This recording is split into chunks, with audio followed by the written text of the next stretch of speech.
Welcome to Mac and PC Prime video. Today I want to show you Apple Mac Studio M1 Max and Apple Studio Display 5K Retina review. Apple Mac Studio M1 Max specs: desktop class, small form factor, SFF. Processor Apple M1 Max. RAM 32 GB. Boot drive type SSD. Boot drive capacity 1 TB. Graphics card Apple M1 Max 24 core. GPU. Operating system Apple Mac OS Monterey. Apple's Mac laptops and desktops have long had a home on the desks of creative professionals, but the introduction of the Mac Studio starts at MRP 2,09,900.00 as tested, maybe the biggest move Apple has ever made that's aimed so squarely at creators. This is an absolute powerhouse of a machine, packed into a design that's basically a tall Mac Mini, with power to rival desktop workstations, a size that makes some of the most potent mini PCs feel chunky, and an unexpectedly rich collection of ports from the famously minimalist Apple. It's the most powerful Apple Silicon Mac we've seen, and we only tested the M1 Max model, not the twice as powerful M1 Ultra version. Update 2022, we did get our hands on the M1 Ultra model, a whole new Mac, design, ports, and cooling. The look of the Mac Studio is at once familiar and revolutionary.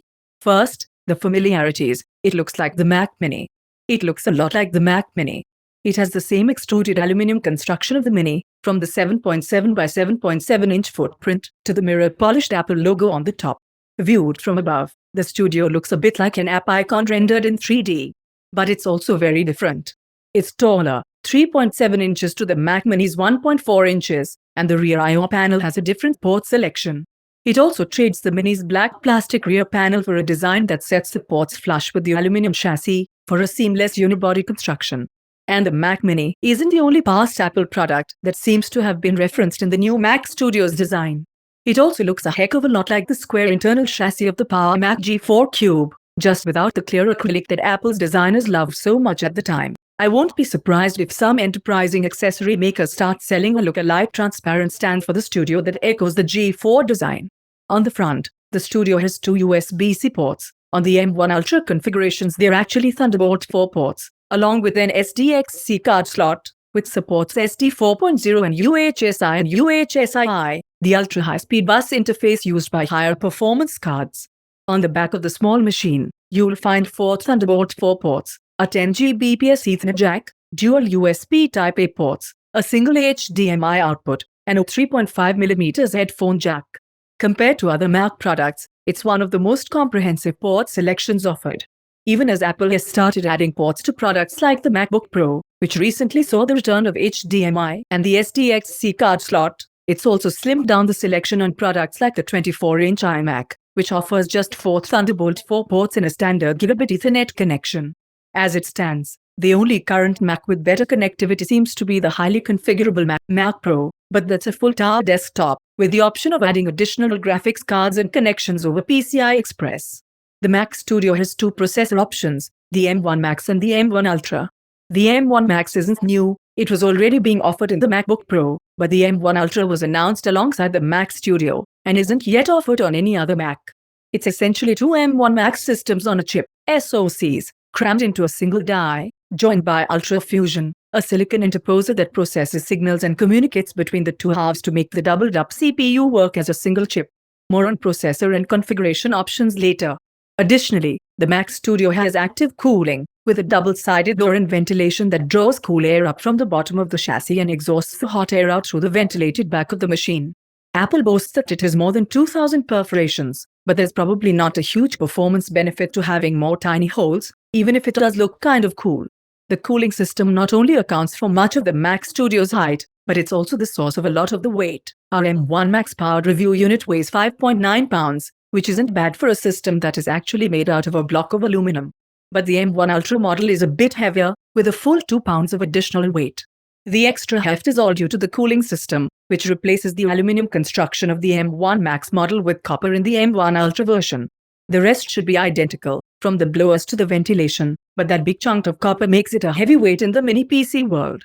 Software, macOS Monterey. No discussion of the Mac Studio, or any other Mac, would be complete without some explanation of macOS. Apple regulars may not need an introduction to the latest operating system, but Windows users that are Apple curious should be aware of a few things, both good and bad. The latest version of Mac software is Apple macOS Monterey. It comes with the usual Apple caveats, like the inability to run many Windows-friendly apps and utilities, and there are very few things that Apple's macOS can't do, but it may take some getting used to. If you want a showcase for what APC can be with tightly integrated software and hardware, it's hard to ignore how good the latest macOS version really is. Our own Ed Mendelson noted that the OS is both stable and secure, and praised the elegance, coherence, and ease of use that easily exceeds Windows 11. Apple's latest includes exceedingly cool features like Universal Control, which lets you pair your Mac with an iPad or iPhone, and use them like a second extended display, complete with cursor control and the ability to share files between devices. If you pair a Mac Studio with Apple's new Studio Display, which is launching alongside it, more about it in a moment, you also get to take advantage of Center Stage. Using the feature and the Studio Display's 12-megapixel webcam, you can move around knowing that the camera will follow you to keep you centered in frame. We've got a list of the 10 coolest things in macOS Monterey that gives you a nice sampling of some of the latest new features. Native apps like Safari and GarageBand are old hat by this point, but the introduction of Apple Silicon has added an additional incentive for developers to create especially for Mac. When it comes to media and creative production, the assortment of tools is huge and extremely polished. We got to try out tools like Final Cut Pro and Logic Pro, and they not only offer a deep set of professional-grade tools, but they also function flawlessly on this Mac, with some of the smoothest experiences you'll ever see. The result is literally thousands of apps that run natively. But there are still some that do not. For those, Apple offers Rosetta 2, an integrated emulation layer that lets you run older Intel-optimized apps on the new machines. It's pretty good, and mostly seamless in the sense that you don't have to actively turn it on, but you may encounter some noticeable lag when running older apps on Rosetta 2. It also adds an additional wrinkle to Apple's already fractured relationship with mainstream software. In addition to not working with common Windows tools or offering slightly different versions of the same software, there's now the question of performance. When an app works well on macOS, it's spectacular, literally, one of the best computing experiences you can get. But if it doesn't work, the results can range from choppy and slow to non-existent. Apple Studio Display 5K Retina with sound to match. The Mac Studio is made for use with the 189,900.00 Apple Studio Display. This 27-inch 5K monitor is pretty much exactly what Apple diehards have begged for years. A way to get the excellent Retina display of the 27-inch iMac without having to purchase the entire desktop computer. Just running through the specs should be enough to impress most shoppers. The 5K display has a native resolution of 5120 by 2880 pixels, serving up 14.7 million pixels and over a billion colors. And while it's not as bright as the Apple Pro Display XDR, it still offers 600 nits of brightness and P3 wide color, along with Apple's True Tone technology, which adjusts the color temperature so that the display looks its best even as the room lighting changes. The optional features, though a little expensive, are almost as exciting. The default stand offers simple tilt adjustment, but a dual hinge stand with height adjustment, extremely similar to the stand offered with the Pro Display XDR. You can also get the display with nano texture glass if the standard anti-reflective coating isn't enough for you. But there's more going on here than just a display. The Studio Display also has 6 internal speakers with spatial audio support. Video calling is a major concern, with a 3-microphone array built in, along with a 12-megapixel webcam with an ultra-wide lens and its own internal processor. It's powered by an A13 Bionic processor, just like the iPhone, letting it support advanced features like Center Stage, Dolby Atmos, and other spatial audio formats, and the built-in Siri voice assistant. On the back of the machine, you will find a Thunderbolt port for connecting to the Mac Studio or any other current Mac, as well as a trio of USB-C ports that can be used to charge devices or connect storage and peripherals. Traditionally, this sort of 5K display was found only in Apple's 27-inch iMac and iMac Pro, but there was another solution for use with Mac desktops and laptops, the LG Ultrafine 5K.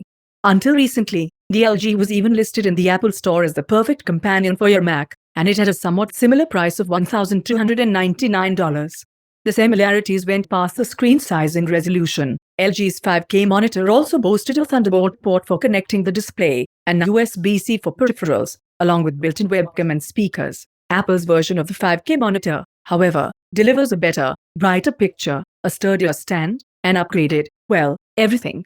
The webcam and speakers are better, the backlight is brighter, the Thunderbolt port is faster, And the optional nano texture glass and adjustable height stand make it a fantastic option for shoppers willing to spend a little more to pull out all the stops. If you want an even better display, the studio will also support the Pro Display XDR, the 6K monitor that sells alongside the Mac Pro desktop. Our Mac Studio unit can support up to 4 or even more. The Studio display's overall quality is excellent, and even without running our more involved monitor tests, the picture quality is noticeably crisp and richly colored. In a past life as a TV reviewer, I would have gushed about the deep contrast and inky blacks that verge on OLED quality, not to mention some excellent brightness and vivid colors. We'll have a full, tested review of the Studio display in the coming days. The 5K resolution offers the same neat trick that the 5K iMac screen did, letting you work with 4K video at full resolution while still offering plenty of screen real estate for editing tools alongside. That makes it a must-have for creators, particularly those working with video or high-resolution photography. The integrated webcam is also superb, offering excellent resolution, way better than the 720p webcams offered on most laptops, and better than the 1080p camera in the iMac, and the addition of features like center stage steps up the quality of the experience as well as the image. Sound quality is just as good.